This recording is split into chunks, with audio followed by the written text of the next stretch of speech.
Hello everyone. In the previous lecture we have seen how to represent the graphs and its different ways. Urgency list, urgency matrix. Okay, now in this lecture we will see how we can represent the graph by using the incidence matrix method and what are the isomorphic graphs.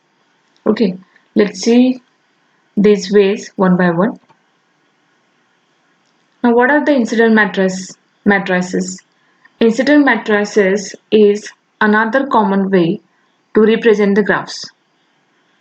Let G is equal to V and E, that where vertices and edges, be an undirected graph. Suppose that 1 up to n are the vertices and edges are E1, E2 up to Am are the edges of the graph G. Then the incident matrix with respect to this ordering of V and E is the n into m matrix. M is equal to Mij, where Mij is equal to 1 when Ej is incident with I and 0 otherwise. See here carefully, because in the incident matrix we are using the n into m matrix. Understood? And in case of the urgency matrix we are using n into n matrix. Okay, what are those n into n? In the urgency matrix we are using only vertices, but in this incidence matrix we are using or we are representing the vertices as well as the edges. That's why our matrix is n into m. N is the vertices, m is the edges. So here Mij is equal to 1. When it will be 1, when that edge Ej is connected with the I or incident with the I, then the value will be definitely 1 or 0 otherwise. Let's see here one example. The question is represent the graph shown in the figure 6 with an incident matrix. Okay, so in the question the graph is given. The graph is called as a undirected graph, and in that graph see here that the 5 vertices are there, v1 v2 up to v5, and edges are represented by using the e1 e2 likewise. Okay, so here the edges are 6 and the vertices are the 5. So see here in the incident matrix, so n is the vertices, so 5 vertices are there, 5 rows, and n into m are the edges, 6 edges are there. So in this incident matrix the value is 1 to e1. See here in the graph, see here the vertices 1 stands for the v1 in the graph. So that edge e1 is connected with this vertex v1. Yes, that's why the value is 1. Let's check for the first row. Okay, first you can consider the first row. Okay, in this first row the value is 1. Why? Because that edge e1 is connected with the vertex 1. Likewise, first row, second column, check for the E2. The edge is 1. Yes, because that edge E1 is connected with the vertex, edge E2 is connected with the vertex 1. That's why the value is 1. Now, the row first but the column third, the value is 0. Why 0? Because the vertex 1 is not connected with the edge E3. Means edge E3 is not connected with the vertex V1. That's why the value is 0. Likewise, check for the E4 edge. If E4 is not connected with the vertex 1, value is 0. Likewise, E5, E6. Now, let's check the second row. Okay, so second row, first column. 2 vertex second and the edge E1. Let's check here. E1 is connected with the vertex V2. No, the value is 0. Vertex second, edge E2. No, no connection is there. Value is 0. Edge vertex second and edge E3. Yes, it is connected with the vertex V2. That's why value is 1. Likewise, E4. E4 is also connected with the V2. The value is 1. Likewise, E4 Value is 1 because it is connected. E5 0. E6. Let's check for the edge E6. Yes, it is connected with the vertex V2. That's why the value is definitely 1. Likewise, you can check for the remaining 3 vertices 3, 4 and 5. Okay, understood? If there is a connection between the vertex and the edge, then and then only the value is 1. Otherwise, it will be 0. Incidence matrices can also be used to represent the multiple edges and the loops. Multiple edges are represented in the incident matrix using the columns with the identical entries because these edges are incident with the same pair of the vertices. Okay, here the multiple edges are represented by using the identical entries because that edges are connected with the same pair of the vertices. Okay, so loops are represented using a column with exactly one entry equal to 1 and corresponding to this vertex that is incident with this loop. Okay, so based on this concept, let's see some one example based on this concept. So here in the question, the pseudograph is given and you have to find out the incident matrix, or you can represent this graph by using the incidence matrix. See here in the pseudograph, 5 vertices are there, v1 to v5, and 8 edges are there. Same our previous example. So here first check for the first row and the first column. 1, the value is 1. E1. See here, E1. E1 is connected with the vertex V1, the value is 1, definitely. E2. It is also connected with the same vertex V1, the value is 1. E3. E3 is also connected with the vertex V1, the value is 1. So now you can understand what does it mean. Means multiple edges are represented in the incident matrix using the columns with the identical entries. Understood? So this graph or this example shows, because here E1, E2 and E3 are connected with the same vertex, that is V1. So value is definitely 1. Likewise E4, it is not connected with the vertex V1, the value is 0. E5, E6, E7 and E8. So you can check the remaining vertices by using the same rule. Next. Now the next concept is the isomorphism of graphs.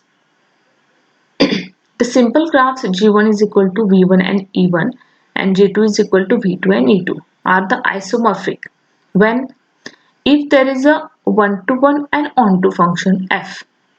Okay, one-to-one and onto function. In our the function chapter, there is one video based on this one-to-one and onto function. Please check that, first clear that concept and then you can understand what does it mean. Means what is the definition of this isomorphism graph. Okay, so there is a one-to-one and onto function f from v1 to v2 with the property that a and b are adjacent in g1 if and only if f of a and f of b are adjacent in g2 for all a and b in v1. Okay, so how we can say that g1 and g2 are isomorphic? If there is a one-to-one correspondence or one-to-one and onto function from v1 to v2. Okay, and if f of a and f of b are adjacent in J2, then only we can say that these two graphs are the isomorphic graphs.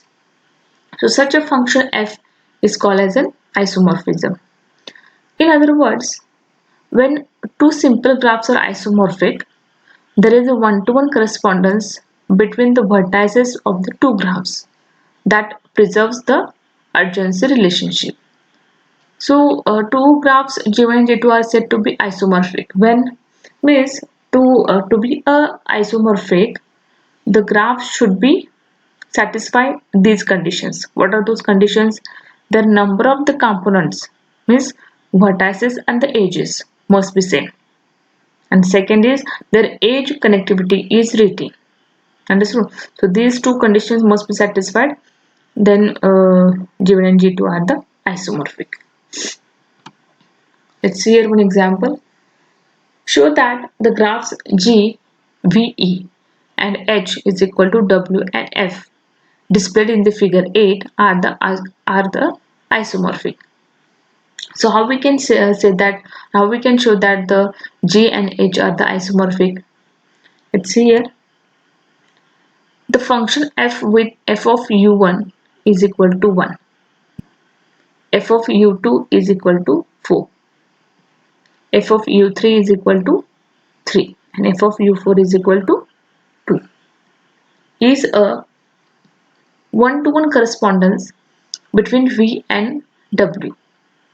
Okay, so to see that this correspondence preserve the adjacency, the adjacent vertices in G are the u1 and u2, u1 and u3, u2 and u4 and u3 and u4, and each of these pairs f of u1 is equal to 1, u2 is equal to 4, u1 is equal to 1, u3 is equal to 2, u2 is equal to 4 and u4 is equal to 2 and u3 is equal to 3 and u4 is equal to 2 are adjacent in H. Now let's check this adjacency in the graph.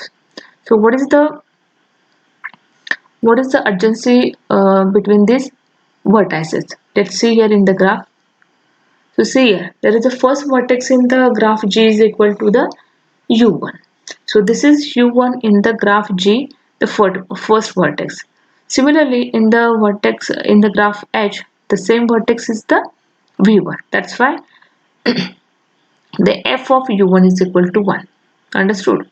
So u1 is in G, but that 1 is the 1 is in the H. Likewise, u2 is equal to 4. So see here, in the graph G, the u2, the second vertex is u2. But in the graph H, the v1 vertex means first vertex is connected to the v4. So our next vertex will be 4 in case of the second vertex. That's why here u2 is equal to 4. Understood? u1 is equal to 1 because the first vertex. For the second vertex, u2 is regarding u2 corresponds to the graph G, but 4 corresponds to the graph H. Understood? Likewise, f of u3 is equal to 3. u3 in the graph G and v3 in the graph H. Now u4 is equal to 2. See here, the fourth vertex is u4 in graph G, but that v4 is v4 is in the graph G is 2. Understood? Because v1 is connected with the v4 and v3 is connected with the v2. That's why here your fourth vertex is the your fourth vertex will be u4 is corresponds to the graph G, but 2 corresponds here. 2 corresponds to the graph H. So here we can say that the each of this pair f of u1 is equal to 1. See here, f of u1 is equal to 1 and f of u2 is equal to 4. See here, u1 is equal to 1 and u2 is equal to 4. Means here, see in the graph H, v1 and v4 are connected. Likewise, f of u1 is equal to 1 and f of u3 is equal to 3. Means first vertex in graph G, which is connected with the u3. See here in the graph H, v1 is also connected with the v3. Next, f of u3 is equal to 3 and f of u2 is equal to f of u2 is equal to 4 and f of u4 is equal to 2. u2 is equal to 4.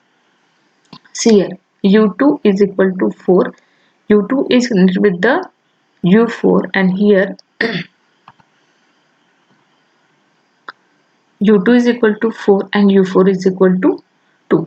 So this vertex 2 vertex 2 here connected with the vertex 4 in graph H. Understood? Likewise, u4, u3 and u4 are adjacent in H. u3 and v3, v3 and v2 and v1 and v4, v1 to v3 and v2 to v4. These are adjacent vertices in the graph H. So we can say that these two graphs are the isomorphic. Next, let's see another example. It is often difficult to determine whether two simple graphs are isomorphic because there are the n factorial possible correspondences between the vertex sets of the two simple graphs with n vertices. So testing each such correspondence to see whether it preserves the urgency or not and non-urgency is very impractical if the n is very large. Isomorphic simple graphs must have the same number of the edges because one-to-one correspondence between the vertices establishes a one-to-one correspondence between the edges also. Okay, so the degrees of the vertices, or in addition, the degrees of the vertices in isomorphic simple graphs must be the same. See here, the degree of vertex in the isomorphic graph must be the same. Now, what is meant by the degree? In the graph theory, the degree of a vertex of a graph is the number of the edges that are incident to that vertex, means number of the edges which are connected with that vertex. That count is called as the degree of that particular vertex. So see here one example. Show that the graphs displayed in figure 9 are not isomorphic. It's very simple. See here the graph G and H. So G, there are the A, B, C, D, E, 5 vertices are there. H, same vertices. See here the solution. Both G and H have the 5 vertices and the 6 edges. So both graphs have the 5 vertices and 6 edges. Graph H has a vertex of degree 1, namely E, whereas G has no vertices of the degree 1. See here. In the graph H, vertex E is having the degree 1. Why 1? Because only one edge is connected with that vertex E. That's why the degree of that vertex E is 1. But it is not in the G because each and every vertex in G is having the degree 2 or 3. So it follows that the G and H are not isomorphic. Now determine whether the graphs shown in the figure 10 are isomorphic. So in the figure 10, the two graphs are given, G and H. See here, the graph G and H, the A, B, C, D, E, F, G, H are the vertices in the graph G, and H, S, T, U, V, W, X, Y, Z vertices in H. Now the graphs G and H both have the 8 vertices and the 10 edges are there. They also both have the 4 vertices of degree 2 and 4 of the degree 3. But still it can't be said that these two graphs are the isomorphic. These graphs G and H are not isomorphic. Why? Because the degree of A is equal to 2 in the graph G. Okay, so the degree of that vertex A is equal to 2 in the graph G. So this A must correspond to either T, U, X or Y in H because these are the vertices of degree 2 in H. So let's check in the graph H. Sorry. See here in the graph H. Okay, so in the graph G, the vertex A is having the degree 2 and in the graph H, the vertex T is having degree 2, U is having degree 2, X and Y also having the degree 2. So that degree, the A vertex must correspond to either these 4 vertices in H. Each of these four vertices in H is adjacent to another vertex of degree 2 in H, which is not true for A in G. So each of these vertices, what are the vertices? What are those vertices? T, U, X or Y. Let's see here. And these four vertices in H is adjacent to another vertex of degree 2, T. The vertex T in H is connected with the or having degree 2, which is connected with the vertex U, which is having degree 2.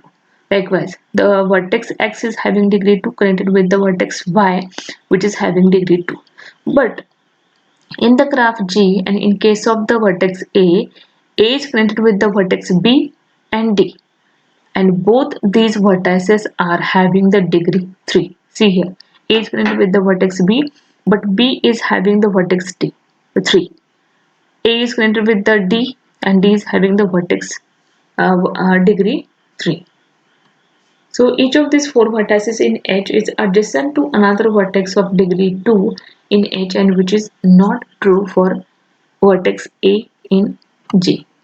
That's why we say that these two graphs are not isomorphic graph. Understood? Okay.